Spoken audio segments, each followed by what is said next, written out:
قانون کو سامنے رکھ کر فیصلہ کرنے کی ذمہ داری جن کورٹوں کے اوپر ہے، وہاں ایسی لچک اور ڈھیل پیدا ہوئی ہے کہ جو لوگ عبادت گاہوں پر قبضہ کرنے کا پروگرام چاہتے تھے ان کو سہولت اور آسانی مل رہی ہے۔ جہاں بابری مسجد ہے وہ رام جنم بھومی نہیں ہے۔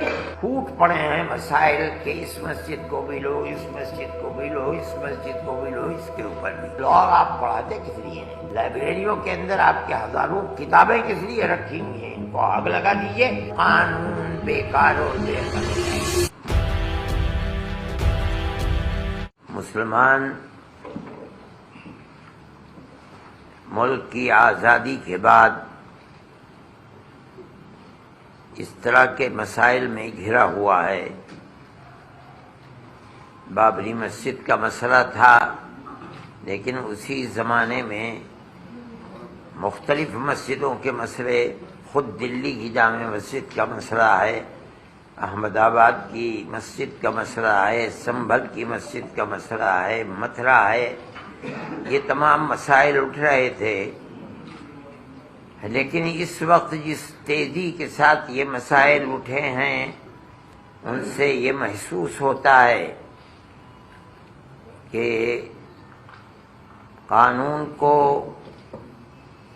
سامنے رکھ کر فیصلہ کرنے کی ذمہ داری جن کورٹوں کے اوپر ہے، وہاں ایسی لچک اور ڈھیل پیدا ہوئی ہے کہ جو لوگ عبادت گاہوں پر قبضہ کرنے کا پروگرام چاہتے تھے ان کو سہولت اور آسانی مل رہی ہے۔ کانگریس گورنمنٹ کے زمانے میں سن 91 کا قانون بنا تھا، ہمیں اس کے اوپر بھی یہ اعتراض تھا کہ بابری مسجد کو اس سے الگ کیوں کیا جا رہا ہے، لیکن کیا گیا کیونکہ جمعیت علماء ہی اس کیس کو لڑ رہی تھی، اور ہم پوری قوت کے ساتھ جو بہتر سے بہتر وکیل تھے ان کو سامنے لا کر ہم نے اپنے دعوے کو پیش کیا، اور ہم بار بار یہ بات کہتے تھے کہ ثبوت اور شواہد کی بنیاد کے اوپر، یعنی قانونی دلائل کی بنیاد پر جو فیصلہ سپریم کورٹ کا ہوگا ہم اسے قبول کریں گے۔ سپریم کورٹ کا ایک فیصلہ کہ مسجد اپنی جگہ ہے، کسی مندر کو توڑ کر نہیں بنائی گئی، یعنی جہاں بابری مسجد ہے وہ رام جنم بھومی نہیں ہے، یہ فیصلہ کورٹ نے دے دیا سپریم کورٹ میں۔ یہ دلیل تھی، سروے ہوا تھا، سروے سے ثابت ہوا کہ یہاں کوئی دوسری عمارت نہیں تھی۔ لیکن ایک دوسرا فیصلہ کہ ہم یہ مسجد اکھاڑے کو دیتے ہیں، اس کی کوئی دلیل، کوئی ثبوت، کوئی شواہد نہیں ہے۔ سپریم کورٹ کے اس فیصلے نے، آپ خود دنیا کو دیکھیں، ملک کو دیکھیں، اس فیصلے نے کہ ہم عقیدت کی بنیاد پر اس مسجد کو توڑوا کر کے ہم اکھاڑے کو دیتے ہیں، اس نے جو راستہ دکھلایا ہے، اس راستے دکھلانے کے بعد پھوٹ پڑے ہیں مسائل کہ اس مسجد کو بھی لو، اس مسجد کو بھی لو، اس مسجد کو بھی لو، اس کے اوپر بھی۔ اس کا مطلب ہے کہ قانون کے راستے کے اوپر چلنا جو کورٹ کا امتیاز تھا، صرف بابری مسجد کے فیصلے نے ایک راستہ دکھلایا کہ نہیں، ان تمام قوانین اور قواعد کی لائبریریوں کو، ان کے کتابوں کو آگ لگاؤ، کوئی چیز نہیں ہے۔ فیصلے مذہب کے اندر جو بھی ہوں گے وہ عقیدے کی بنیاد کے اوپر ہوں گے، عقیدت مندی کی بنیاد پر ہوں گے، تو ملک کیسے چلے گا؟ یہ تو ایک تصور یہ دیا جا رہا ہے کہ جہاں بھی اکثریت اس ملک کے اندر اپنی عقیدت کی بنیاد کے اوپر کسی مسئلے کو لائے گی، وہاں حقیقت اور ثبوت شواہد کو نہیں دیکھا جائے گا۔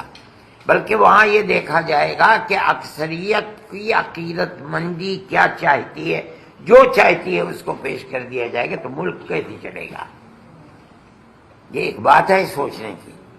ہم صرف اتنی ہی بات کہنا چاہتے ہیں کہ اگر روش یہی چلے گی تو چاہے وہ کسی بھی اقلیت کا فرد ہو، چاہے وہ سکھ ہو، چاہے وہ جین ہو، چاہے وہ مسلمان ہو، چاہے وہ عیسائی ہو، کسی مسئلے کے اندر اس کو فیصلہ نہیں ملے گا اگر مقابلے کے اندر تناؤ ہے اور اس کے اندر عقیدت اکثریت کی اس کے اندر دخل رکھتی ہے تو اس کے اندر اس کے مقابلے کے اندر قانون بیکار اور بے اثر ہو جائے گا۔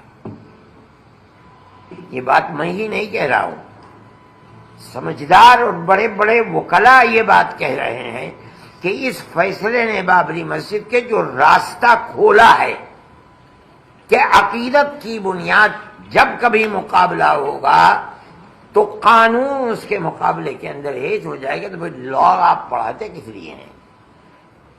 لائبریریوں کے اندر آپ کے ہزاروں کتابیں کس لیے رکھی ہوئی ہیں؟ ان کو آگ لگا دیجئے، یہی مسئلہ ہے۔ یہ ملک کا میں سمجھتا ہوں بہت بڑا المیہ ہے کہ اس ملک کے اندر آج مسلمان یہ کہہ رہا ہے کہ مسئلے کی بنیاد لوور کورٹ سے لے کر سپریم کورٹ تک عقیدت کے اوپر ہے، قانون کے اوپر نہیں ہے۔ میں اس کو بہت بڑا المیہ سمجھتا ہوں اور ایک یہ داہیہ ہے، بڑا مسئلہ ہے۔ اس مسئلے کو سوچنا چاہیے اور جن لوگوں کے ہاتھ میں ملک کی باگڈور ہے انہیں سمجھنا چاہیے کہ مسئلے ملک کو کدھر لے کر کے چلنا ہے۔ وزن گھٹائیں اب بڑی آسانی سے رزلٹ پائیں ترنت 72 گھنٹوں میں، بنا دوائی بنا ڈائٹنگ۔ جی ہاں، ہم لائے ہیں آپ کے لیے سہارنپور میں ورلڈ کا نمبر 1 ویٹ مینجمنٹ پروگرام۔ جاننے کے لیے ابھی کال کریں 9074732902 پر۔